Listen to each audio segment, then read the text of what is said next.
Welcome, everyone. So, it goes without saying that this collection of CRT televisions that I have here in my home exists all because of the many years that I have spent within this hobby.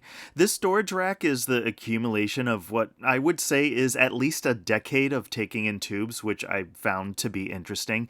And apart from the 2 dozen or so that I have on display in this rack here, and the few others that I have in regular use, which are scattered around my home, the sheer quantity of CRTs that I have owned over the years are just far too numerous to count.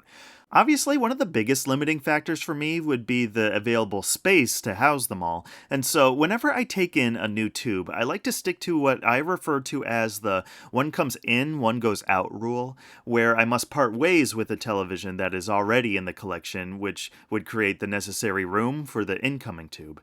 Sticking to this philosophy has allowed me to curate a collection of sets that really provides a good sample of just the type of CRT that reflects my exact needs and aesthetic tastes. Now, while some of these televisions may still come and go as time goes by, there are a few in this collection here which are exempt from this and will never be parted with, for one reason or another. It could simply be for scarcity, like with my AG500, given that the days of finding clean working examples of these for a reasonable price are long since gone. And then there are the televisions that I covet simply for just how much I like them, such as my Panasonic CTH 1900 that I'm sure my longtime viewers are all too familiar with by now. However, for the topic of this video, we're going to focus on a set that has perhaps the most amount of sentimental value to me. And so today in the spotlight is going to be my Sony KV-1397R from March of 1986. While from the outside, this CRT appears to be your average mid-80s 13-inch Trinitron, albeit with a rather cool ivory white shell design, this particular example is truly important to me because this was the tube that started it all. This television is the one which has been in the collection since I started gaining interest into these things again, and I absolutely consider this TV to have been the catalyst that ignited my passion for this hobby. Now, of course, this wasn't the very first cathode ray tube that I ever had exposure to. As someone who is now in their 30s, I certainly was around back when this technology was the standard in practically every household in America. My parents had a couple of televisions around the home I grew up in. My brother and I spent a good deal of our childhood playing Sega Genesis games on what I believe was a 27-inch Magnavox that we had in our play area down in the basement. And while I can't specifically recall the television that was in the spot before it, I do vividly remember the day my parents installed our monster Sony KV-36FS16 in our living room and being dazzled by the size of the tube and the flat glass screen on it.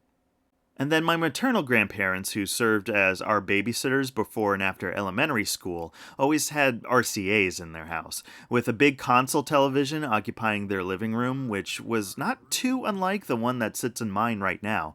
And then there was a more modern basic RCA set up in my grandfather's office where we would watch our VHS tapes. But sadly, all of those televisions from my youth are long gone, and like many other families, my own were quick to adopt flat screen LCDs as they started coming down in price enough for us to be able to afford them. That aforementioned 36FS16 was the one that held out the longest, eventually being promoted to the basement television for my brother and I. But even too, that set was eventually sent to the curb by the time we entered the 2010s. For a while, I did go without a CRT, but as many like me soon realized, this new digital LCD technology did leave a lot to be desired whenever used for watching or playing older analog content, and really the itch for a tube began to take hold on me around this time. And so, around 2014, I happened to cross paths with this little guy at a local thrift store. Naturally, the rather unique color of the CRT's shell caught my eye, and fortunately for me that day, I decided to bring it home with me, and it's been in my possession ever since. As for the design of the television itself, you've got your standard 13-inch Trinitron tube with all of your expected control buttons located under the screen's bezel, and some physical adjustments for the picture hidden beneath this front panel. Around back is your coaxial RF, and very fortunately for me, there's also a single composite input with mono sound available as well. For convenience, the shell also incorporates these helpful grab handles along both sides of the TV for easy handling. The plastic on these handles has unfortunately yellowed with age, but thankfully the rest of the CRT's housing still has the original off-white hue that these televisions came with from the factory. Interestingly enough, white was not the only color that these particular Trinitrons were available in, with your basic black, silver with a wood grain finish, red, and even a pink variant also being available in this model. Taking a closer look at my particular 1397R here might clue you in regarding the storied life this television has had in the past.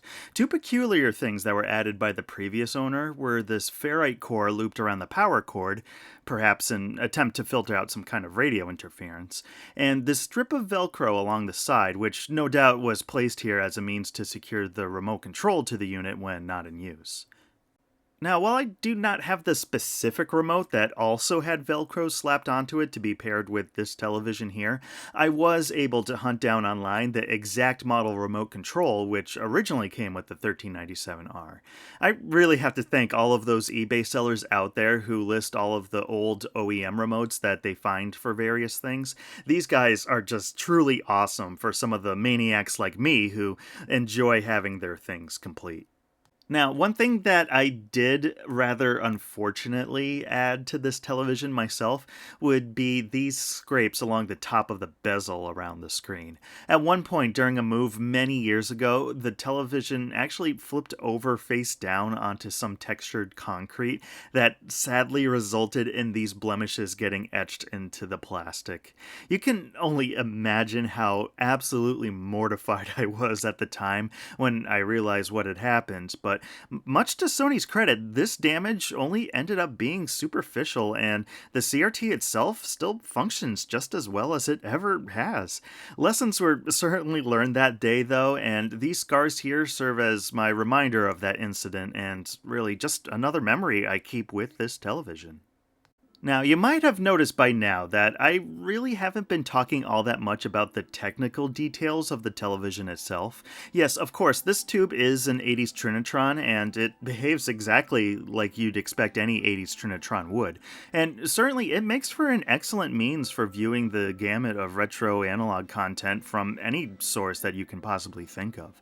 However, at least given my preferences when watching a video such as the one I'm making right here, right now, simply reading off a specification sheet does not make for a good review in my opinion.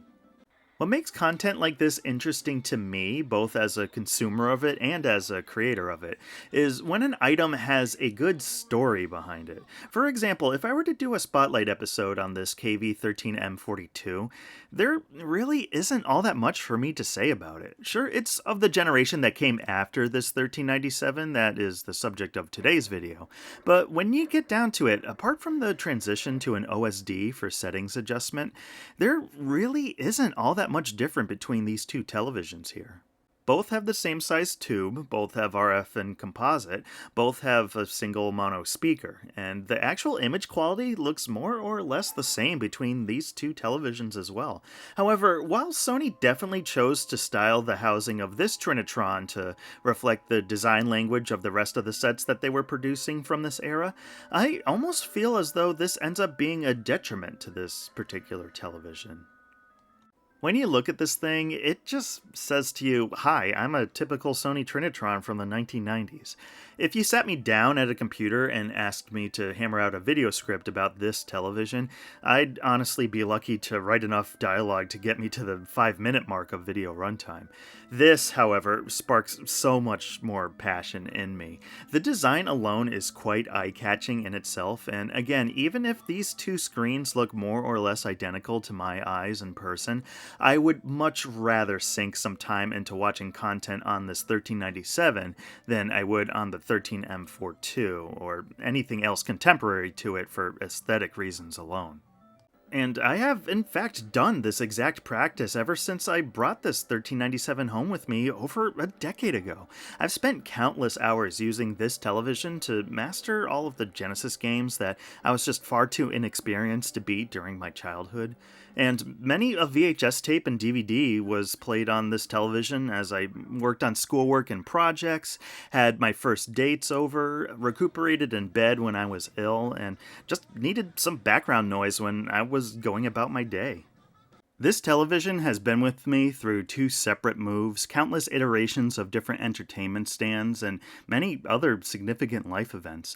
It has personally witnessed the endless stream of other tubes that have passed in and out of my ownership, a number which I could only say would be at least over 100 televisions over the past 10 years that I've been really active in this hobby. I don't have many of those early sets still in my collection any longer. Perhaps the one that has been here the longest after my 1397R would be my Sony KV-1201 from 1971, which I believe I found off of a Craigslist listing back in 2017.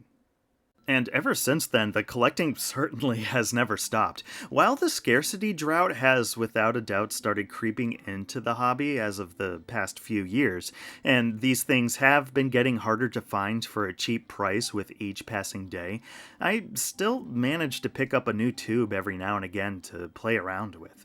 Because of this one comes in, one goes out rule, this practice has allowed me to curate a collection like this over the years, and I count my blessings. I was able to achieve all of this before the scales of supply and demand really started tipping towards the demand side during the first half of the 2020s.